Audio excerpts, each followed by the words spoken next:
And we're back with AP as we see it live in Las Vegas, Nevada at the 2025 Big Ten Football Media Days. Our very special guest, Doug Lesmerises from the Kings of the North YouTube show and podcast. I love that. King. I love that. I'm not the king. I'm just a man who screamed into a microphone. The Kings are all those football players who are out there grinding away every day.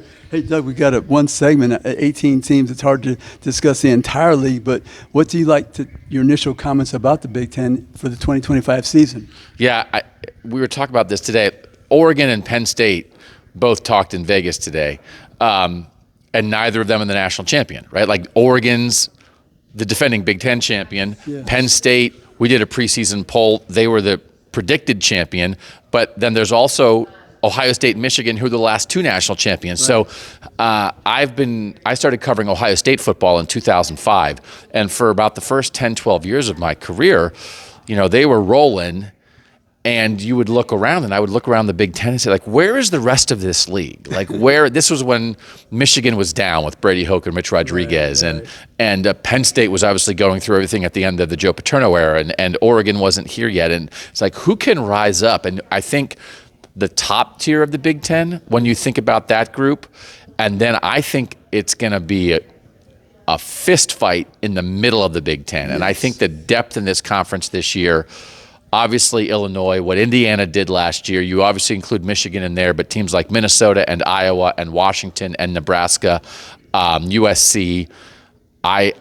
One of the things, and when we talk about Kings of the North, we just want to make sure that the perception of college football matches what's happening on the field.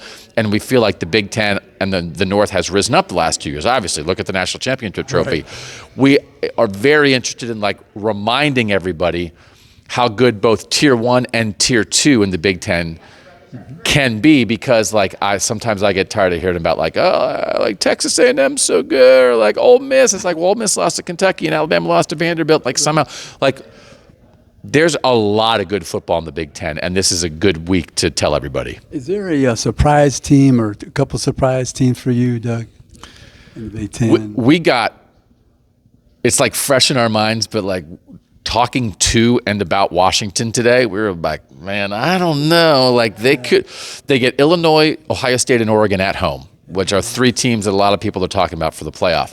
Right. Can they get at least one of those? Can they jump up and get one of those? They're an excellent home team.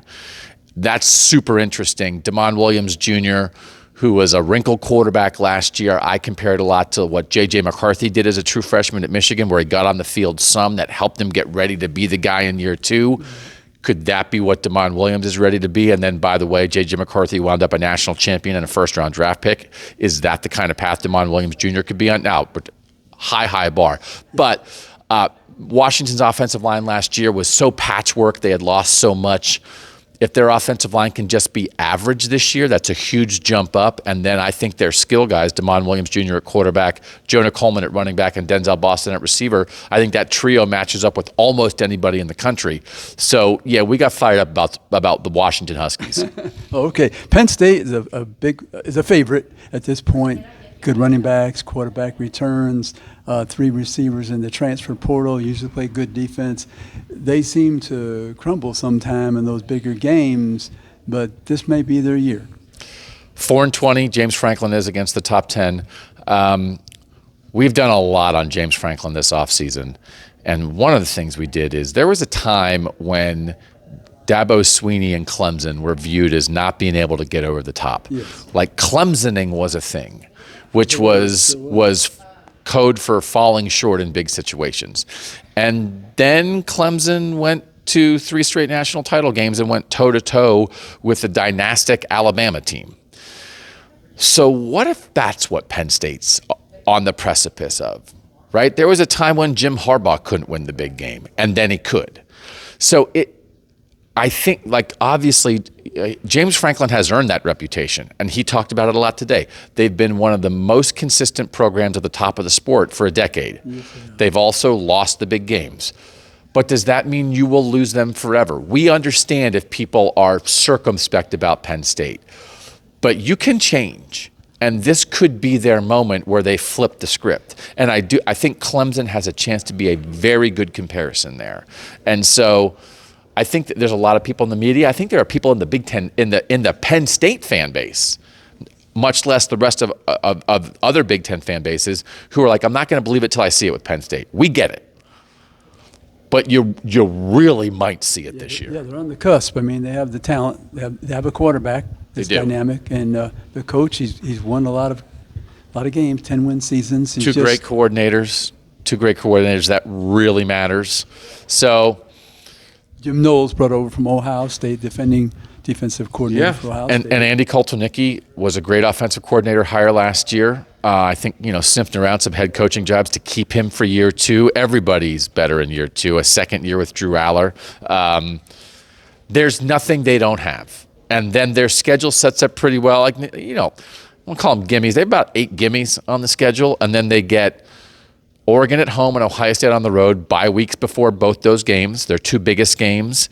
And they don't have to win them all to get in the playoff and have a shot. So I know what I've predicted, what a lot of people have predicted is Penn State goes and loses that game at Ohio State. James Franklin's only beaten Ohio State once. But 11-1's okay, and maybe they get a rematch with Ohio State in the Big Ten championship game, and then on a neutral field. And Penn State was just there in Indy last year, got that experience against Oregon. You get a second shot at them, maybe they get that one. So it's a lot like Ohio State last year in that Ohio State lost its biggest game. Ohio State can't get over the hump right now against Michigan, and they won the national title anyway. James Franklin and Penn State have not been able to get over the hump against Ohio State. They might win the national title anyway. The Michigan people, they're anticipating a better season at quarterback, for instance, that hot shot they brought in. So this has to be a better year for them. Yeah, it's hard. What Dylan Raiola did at Nebraska last year as a true freshman, like we still don't play true freshmen at quarterback a lot, so you have to keep that in mind with Bryce Underwood, who was obviously a huge get, that they kept a Michigan kid home as the #1 recruit in the country. You maybe think he'll be better at the end of the year than he was early, but also I think Dylan Raiola wore down last year. So like that's a physical test that you have to undergo. But their quarterback play was so bad last year, can it be worse? Like I think Bryce Underwood's going to elevate that, and I think they're going to get some people. Now Michigan also got Ohio State and Bama last year. So again, that was actually, for all the problems they had at quarterback, they finished so strong. Oklahoma on the road in week 2, at Nebraska in week 4. We're going to find out about Michigan pretty early. By the end of September, we'll know if they have it, because the defensive line is going to be great. That defensive identity is set. They're always good on the offensive line. They obviously have, they got to replace Colston Loveland and that kind of thing. But there's a lot of teams in this conference that were so bad at certain areas last year, like Iowa at quarterback, Washington on the offensive line. It's like, just be average. You don't have to be great at it. No, yeah. What if Bryce Underwood's average? They weren't average at quarterback last year. So if he's average most of the time and has spectacular spikes, that's a huge leap for Michigan quarterback play. Right, exactly. Michigan, Oklahoma played once in the Orange Bowl. I think it was in '76. Maybe you recall it. Was that Rick Leach and company, maybe? Oh, I can't recall. I know I look old. That was like pre-kindergarten for me. So okay. but these are the kind of things. There's a lot of scheduling discussion here, that kind of thing. How awesome is Michigan, Oklahoma, and how awesome is Ohio State, Texas? These are the kind of things. Like I hope those kind of things aren't going away as we continue to have this non-conference conference scheduling discussion. And isn't that ironic that Michigan, Ohio State, usually the big two many years ago, plays Oklahoma and Texas as 2 new entries into the SEC? I mean, I like, wouldn't it be, and I would be so totally in favor of like what's been discussed, a Big Ten SEC non-conference showdown. And like we're part of the way there. You just said it. We already had 2 games. So what if we were also getting Penn State, LSU? What if we were also getting Georgia, Oregon? Right? Like, can you imagine how awesome that would be? Because Texas, Ohio State, and Oklahoma, Michigan are going to be bangers. I think it revitalizes everyone's schedule, and they look forward to it. You couldn't turn back, I don't believe. And the thing that I love about a potential, like a challenge series like that is, what also matters now? Vanderbilt, Northwestern. Because it counts. Yes. The winner gets a point for their conference. Right. And people will be more interested in a Minnesota-Mississippi State game than they could ever imagine in their lives. Right. Because guess what? When Minnesota's playing Mississippi State, Penn State and Ohio State and Michigan and Illinois fans are going to be watching, rooting for Minnesota to beat that SEC team because they want to win the Big Ten SEC I Challenge. remember when Michigan lost to Appalachian State, and there was a big roar at the Ohio State game. Down the road, everybody wasn't too happy that Appalachian State beat Michigan. I keep trying to tell everybody, you have to cheer for your conference. It's in your self-interest. No, we always say we understand it's great to hate your rival, right? It's one of the things that's important about college football. Save a little hate for the South, right?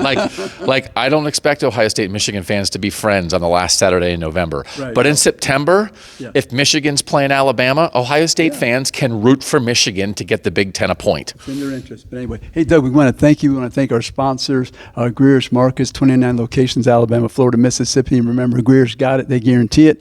And the Cortland Grand Hotel in Atlanta, downtown Atlanta. Check out Ben Jackamura and his staff, and we'll be back next week with another edition of AP As We See It.